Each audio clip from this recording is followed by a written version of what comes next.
What a game. The Thunder stunned the Knicks behind Aaron Wiggins in the fourth quarter. How the Thunder pulled off this comeback.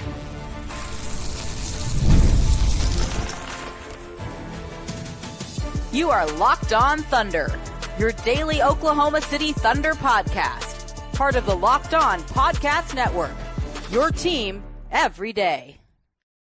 Let's get it going on the Locked On Thunder podcast on the Locked On Podcast Network, your teams every day.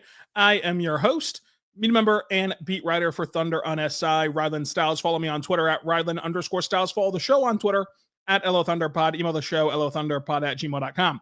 On today's show, brought to you by FanDuel, we're going to dive into the Thunder coming back over the New York Knicks, getting a massive win to continue their winning streak. How did they pull off this comeback?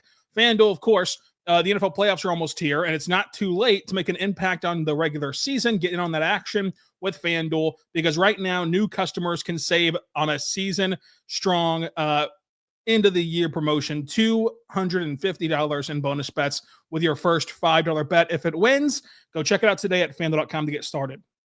So this game was absolutely bonkers. I mean, for just one moment, to contextualize this game, the Thunder are on the second night of a back-to-back. They're playing their third game in 4 nights, a 5-7 stretch here. And the Knicks rested, they have the rest advantage. They're fully healthy. Deuce McBride was out. Obviously, he plays some, which is, considerable considering how the Knicks handle their rotations, but it's no loss of Chet and Caruso, which the Thunder were dealing with. And in this game, I leaned over to Royce at one point and just said it. I don't think that the Thunder could have played much worse for the majority of this game. I don't think that the Knicks could have played much better for the majority of this game. And at that point, it was an 8-point lead. And it just is another living, breathing example of what we always talk about. The Thunder are a team that never says die, and it's hard to kill them. I mean, you have to tip your caps to New York because they did everything right. I mean, everything right. And they lost by 10 to a team without Chet, without Caruso, and they've now won 14 in a row. And entering this game, New York had won 10 in a row. I mean, you look at this matchup, and it's Josh Hart going for 53% shooting, 2 for 7 from 3, but he was really good at exploiting what the Thunder were trying to pull off. I mean, the Thunder had J-Dub on Karl-Anthony Towns, and of course had Hartenstein playing off of Hart, but then they put Hart as the pick and roll man, and that worked over and over and over again, leading to his 19 points playing off of Jalen Brunson. You got a 3 for 7 night from OG Anunoby, a 4 for 11 night from Mikal Bridges from 3, and it just wasn't enough. I mean, Karl-Anthony Towns was otherworldly. 17 points, 22 rebounds, 4 assists, 3 steals, and he was a -6 in the game. And it felt like Cat had this massive game, and you're sitting there panicking of like, well, when Chet comes back, this will be a much more favorable matchup. But yet, here the Thunder are with a 10-point win against New York in Oklahoma City. I just think it's a testament to what we've always said about this Thunder team. They are resilient. This game saw 10 lead changes, 8 ties. The Thunder got down by 14 points to New York. And as a matter of fact, I mean, like it peaked right before halftime where New York got up to that 14-point mark, but they got it back up to like 13 at the tail end of the third quarter, and it just felt like, okay, that was the death nail. The Thunder are playing the sloppiest form of basketball we've ever seen them play this season. They're on the second night of a back-to-back. They're not matching the New York starters, and they're losing their bench minutes. Like, it's just too much. It's too much to overcome because the Thunder had 13 turnovers. We just got done less than 24 hours ago talking about how Oklahoma City so uniquely keeps that turnover margin down and always wins the turnover battle. They lost the turnover battle 13-12. And when they did create turnovers for New York, it ended up in a good way for the Thunder, but taking you back to that third quarter stint where the Knicks went on another run and it felt like, just not their night in Oklahoma City. They were playing New York, to their credit, were playing really good transition defense, and the Thunder were making miscue after miscue. I mean, you had Cason Wallace throwing the ball away, kind of tripping over his own feet. You had multiple times where they pass up good shots, hunting for great shots, and it didn't materialize. They just were not playing to the Thunder style.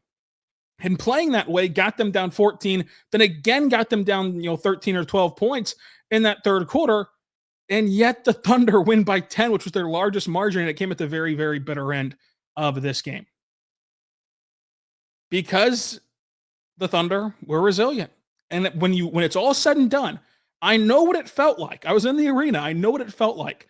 But at the end of the day, the Thunder shot 51% from the floor, 51% from three, really 51.9, so call it 52% from three, and 81% at the charity stripe. New York shot 47% from the floor, 28% from three, and 70% at the charity stripe. The Thunder lost points in the paint by 10. They actually won second chance points, 15-13, and they dominate fast break points by 13. And if I told you any of those stats for 40 minutes of this game, you would not have believed me. Because I get it. I mean, Brunson played 40. Bridges played 40. Cat played 42. OG played 42. Josh Hart played 44. And it felt like, hey, the Thunder have to, change their identity because their bench can't keep pace whenever they're facing starters. Where the Thunder thrive is they have better bench pieces than you do. So on a typical night, when you're facing a coach who does dip into his bench, you're able to salvage those bench minutes because you just have better bench pieces than them. When they don't go to the bench at all, that's where you start to struggle. But guess what? Even that turned. Mark, kind of evades temptation to go starter for starter. He just continues to coach his game. And Tom Thibodeau had to eventually play the bench guys to start the fourth quarter, nursing a big lead. And that's when the Thunder made their run. Cam Payne in 7 minutes was a -7. That's when the game turned. Is those 7 Cam Payne minutes. They could not survive 7 minutes of backup guard play. They just couldn't do it. And yet, on the flip side, the Thunder won this game because of their 10th man. Because of Aaron Wiggins and his 24 minutes, they won this game. He had 5 threes in the fourth quarter, if you count the N1. 4 if you don't. Whatever. 4 for 6 from 3, 7 for 9 from the floor. He had 5 rebounds, 2 assists, 2 blocks, and he was a +8 with 19 points under his bag.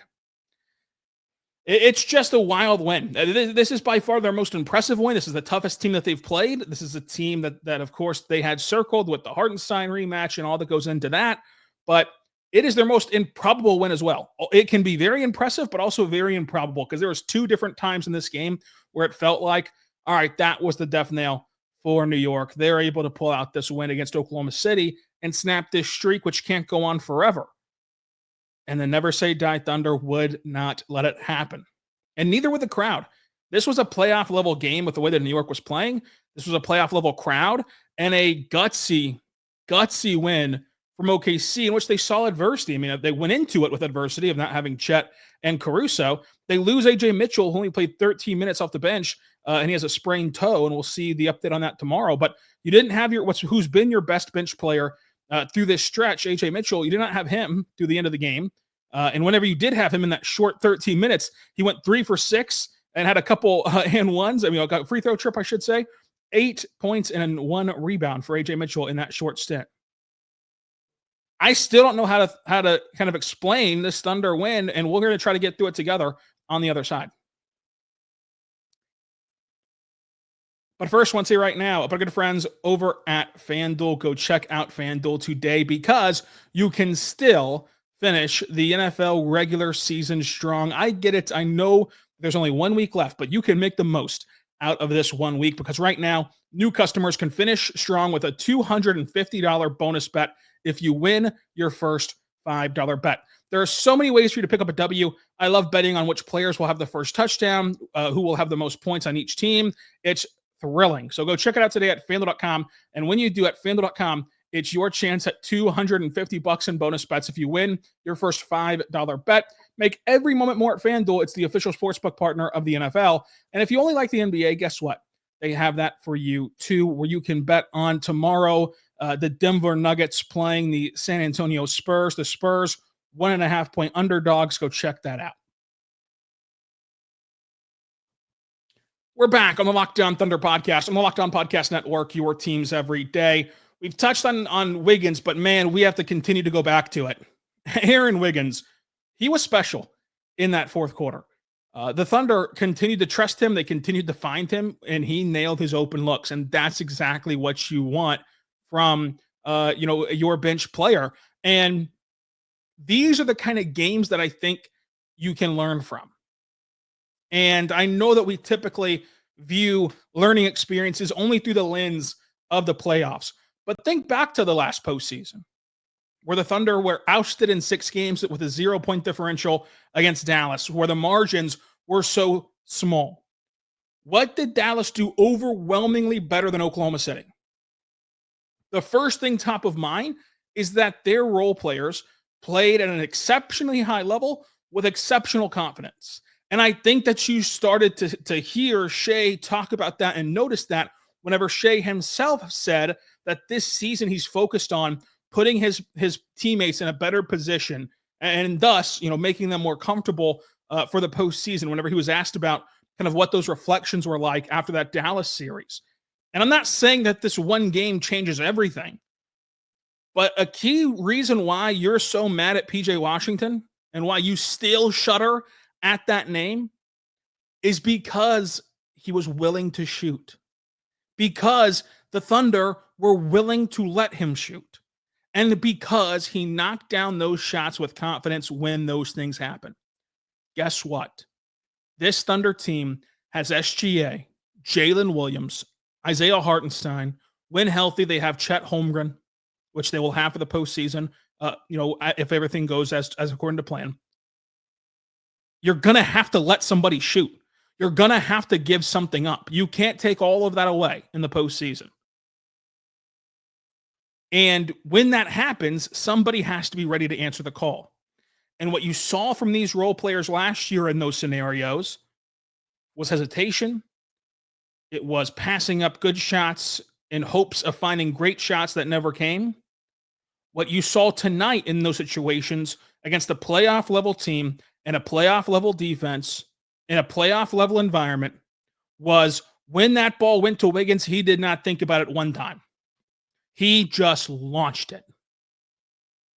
And he splashed it. And he went 4 for 6 from 3. And he had an and one. And by the way, at the end of the game, he has a drive and kick to Lou Dort to make this a 10-point margin and put the exclamation point on the win. If that's what kind of comes from SGA intentionally trying to get his teammates more comfortable, if that's what comes from, hey, let's play these guys and figure out who will be able to come up to standard against playoff level competition, you've checked that box. I mean, Wiggins was everything that you needed the last time that you played a very competitive game in a very competitive team. A fully healthy, no holds bars game. And so when you look at the difference in last year and this year, if we see this trend start to continue, and again, I'm not saying it's done and fixed over one game. This has to become a trend. But if this does become a trend, that's a massive difference from a year ago. We said it on every post-game show after that Dallas series. The Thunder don't give themselves a chance to have an outlier shooting night because their outliers do not shoot. Whereas PJ Washington cannot wait to shoot the ball. And in this game, your outlier was Aaron Wiggins. And I'm not saying that Wiggins is a bad player, just like PJ Washington's not a bad player. But if you're the Knicks, you are trying hard to make sure Shea doesn't beat you, J-Dub doesn't beat you, Hartenstein doesn't beat you, and you're living with Wiggins, and he made you pay for living with him, just like Washington did to you in the playoffs. And again, I go back to New York did everything right to their game plan. I don't think that they'd change a single thing. They only played, their bench 7 minutes. They held Shea to, an impressive night for, he had 33 points on 46% shooting, but it wasn't some 58% shooting way too easy for him. He had to work really hard on this defense. You held Jalen Williams to 20 points where he really got going in the fourth quarter. You held Hartenstein to 4 points on only 4 shot attempts, but he was electric as a passer. And you got big games from the outside from multiple guys. And like, you did everything except for two things, right? You did not get an efficient night scoring the ball from Brunson, who I thought was really good, despite going 8 for 23. I thought he dictated the defense really well and manipulated it to create for others. But obviously, you have to shoot better than 9 for 23 in big games and 0 for 5 from 3 for Brunson. But that was their hiccup. And the Thunder, for a lot of this game, looked disconjointed, and they forced the Thunder into rare turnovers, and they didn't let the Thunder capitalize on a ton of their turnovers until it was until the fourth quarter. And yet, you got to play for all 48 minutes. You've got to play for all 48 minutes, and the Thunder are better than anyone else at doing that. They're better than anyone else at carrying the fight for 48 minutes. And if at first the breaks don't go your way, you put on more steam. And few teams can do that to the level the Thunder can. New York is one of those teams, and they bested New York. And now you go play Boston in an afternoon game where the Thunder have had trouble in the afternoons. Again, this streak has to end sometime. They're not going to end the year with 5 losses. Come on, folks. It'll be a very tough game. Boston has a similar formula to where it can really disrupt the Thunder. So does Cleveland the next game. I cannot wait to see how this team responds. But the biggest story from the Wiggins piece is that's what you were wanting in the postseason a year ago. And you got it tonight, and you saw how it changed the game. You saw how it changed the game. But listen, the Thunder, again, lost in 6 games with a 0-point differential. They did a lot of stuff right. What changed the series was P.J. Washington. And we get all wrapped up in the stars. We get all wrapped up in what Luka and Shea and Kyrie and J-Dub can do. Can you have a guy have an outlier series? And you had a guy have an outlier game tonight. But I thought SGA, 33 points, 4 assists, 4 assists. I'm sorry. I said it backwards 6 times. 7 assists, 4 rebounds, 1 steal, 1 block. Only 2 turnovers of those were his. Of those 13, only 2 were his.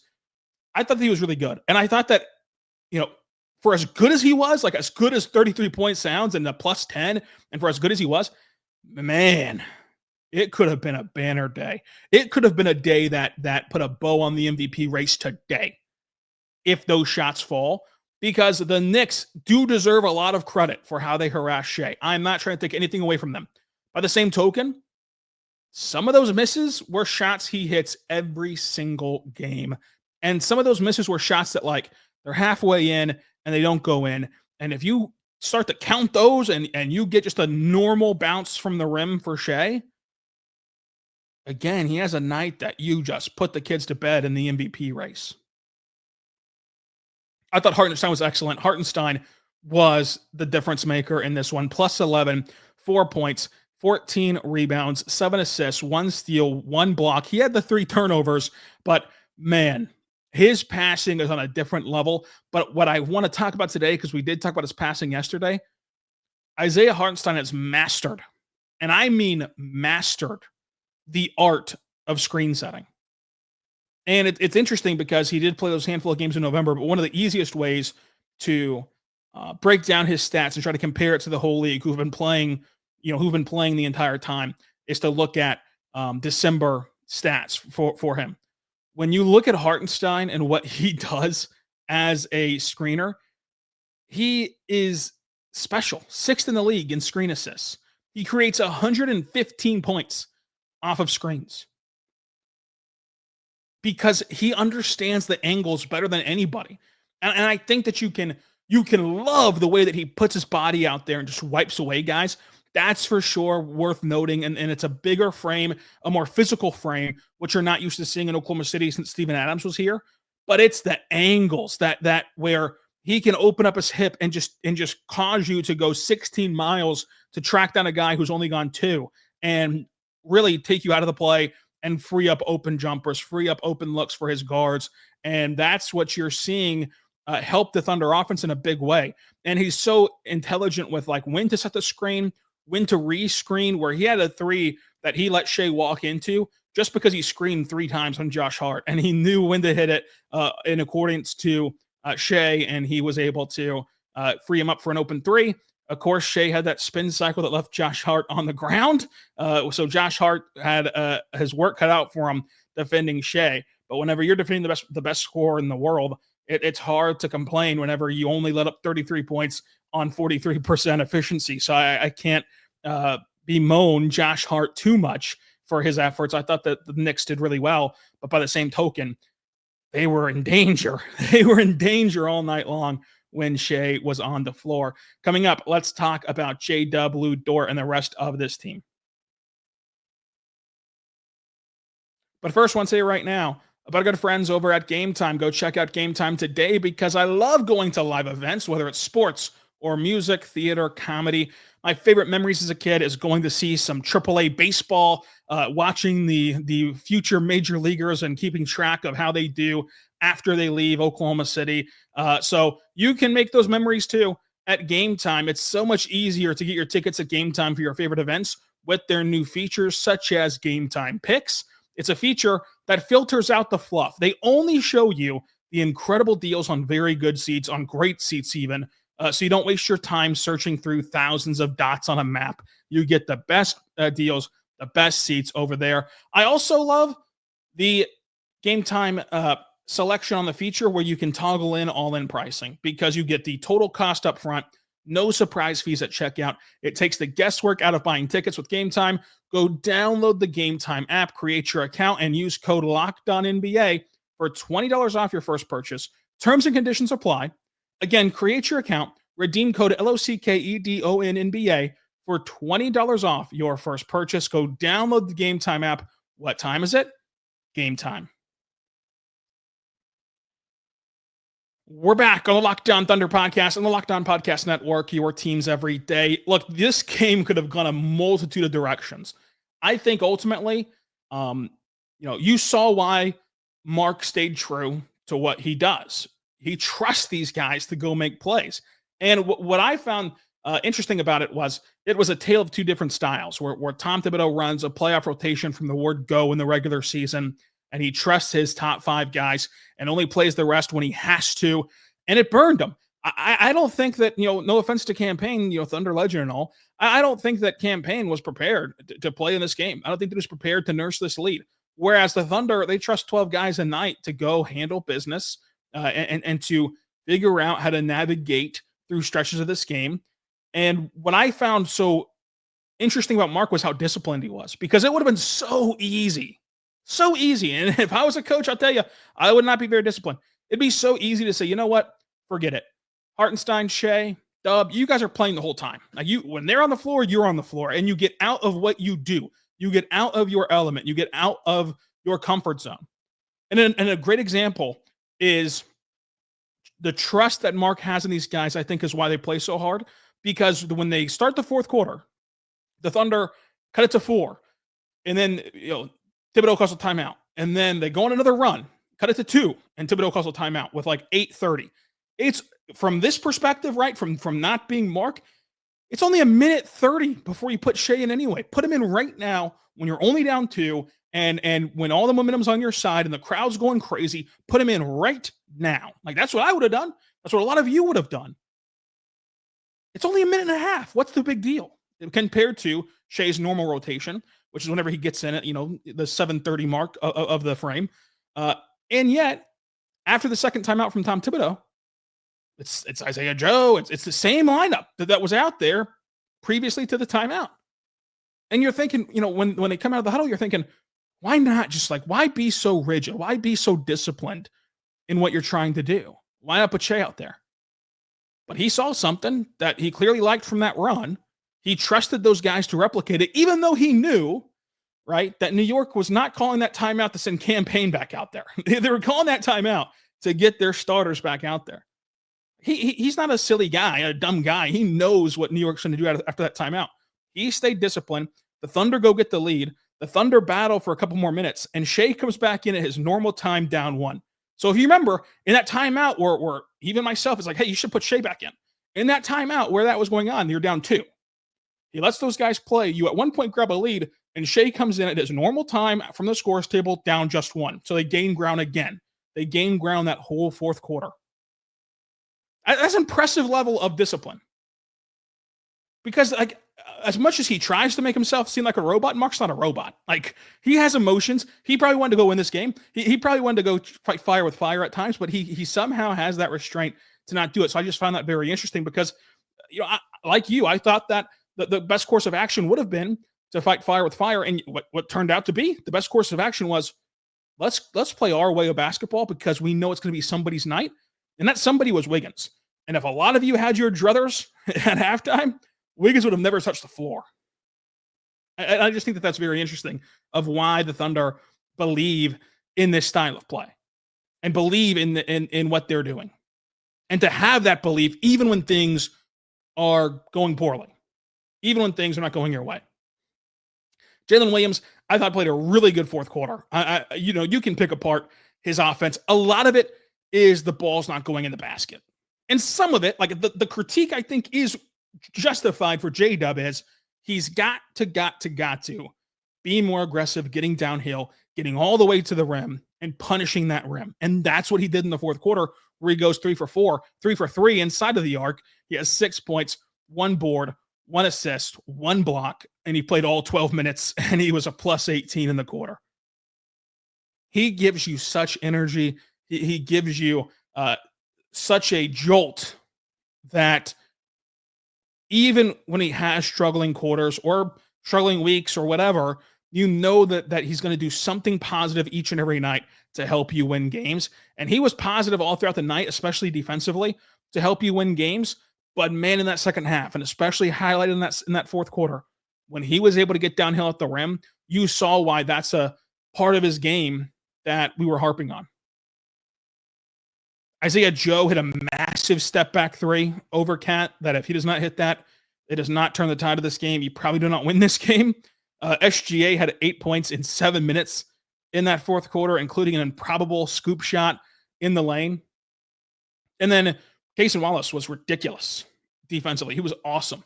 And I want to go back to Hartenstein because we got wrapped up in the screen, and I know that's kind of a nerdy thing to talk about and get wrapped up in, but I do want to give him credit for his defense. We've talked about the passing and the rebounding and now the screening. There, you have 2 top 10 centers in the NBA on your roster. I think that number gets shorter of like top 7, top 5 centers defensively on this roster. The way that Isaiah Hartenstein, all in one game, protects the rim at a high clip to where he has multiple strip blocks, goes out and defends OG Anunoby on an island, dancing around out there in the slot and shutting down that possession, and then blitzing Brunson, putting his body into Brunson on the blitz, jumping a screen, and creates a turnover that really effectively ends the game.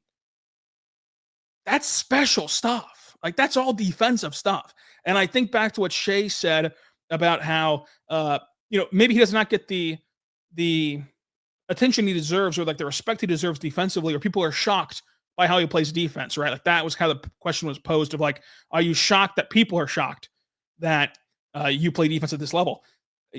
There are so many Thunder guys to talk about defensively. It's Kaysen, it's Lou, it's Caruso, it's Chet, that the further you get pushed down that totem pole, 2 things happen. Number one, there's only so much air to talk about this stuff, especially nationally. Like, there's only so much time you can spend talking about the Thunder. How can you jam it all in? You can't hit on every single note when they play 12 guys a night.